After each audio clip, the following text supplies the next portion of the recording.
ગઈકાલે દીક્ષા બાબતે ફેમિલી કોર્ટમાં જે મેટર લિસ્ટેડ થઈ હતી એ બાબતે અરજદાર તરફે એટલે હસબન્ડ તરફે કેટલાક મીડિયાવાળાઓને ખોટું બ્રીફિંગ કરવામાં આવ્યું.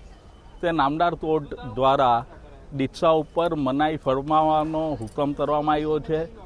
સામાવાલા એટલે મધરને એફિડેવિટ ફાઇલ કરવા માટે કમ્પેલ કરવામાં આવ્યા છે. એ રીતના જે ખોટા સમાચારોને ખોટું બ્રીફિંગ કરવામાં આવ્યું એ ખુલાસો કરવા માટે મેં આપ સૌને આજે વિનંતી કરીને બોલાવ્યા છે. સાચી હકીકતથી વાકેફ કરવા માટે.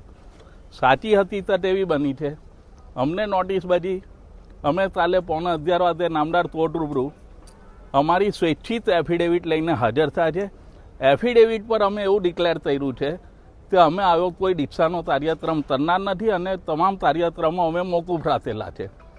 અને નામદાર કોર્ટ તરફથી ત્યારબાદ મેટર સ્ટ્રેટ વે એડજોર્ન કરવામાં આવી છે. એટલે કોઈ દીક્ષા પર નામદાર કોર્ટે મનાઈ ફરમાવ્યું હોય એવો કોઈ હુકમ અમલમાં નથી. જે ખોટું બ્રીફિંગ કરવામાં આવ્યું છે એ જૈન સમાજને કદાચ બદનામ કરવા માટે અથવા પ્રેશર ઊભું કરવા માટે આવા સમાચારો પ્રસિદ્ધ થાય એવું મારું માનવું છે.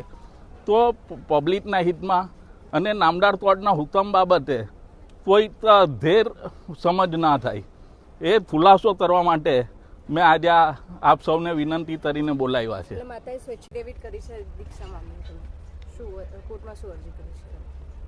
અમે તો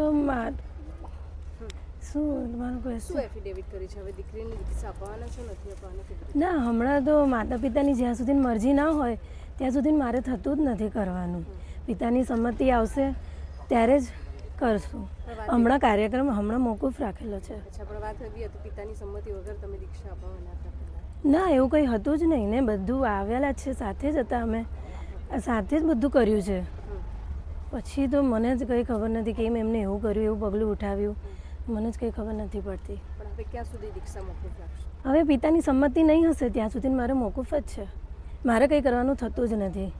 18 વર્ષની થશે ત્યાં સુધી કે પછી? પિતાની સંમતિ હશે, બસ મારે તો એટલું જ કહેવું છે. પિતા અને માતા પિતાની બંનેની હાજરી બંનેની હોવી જોઈએ સંમતિ, બસ. પછી મારે કંઈ આગળ બોલવાનું થતું નથી.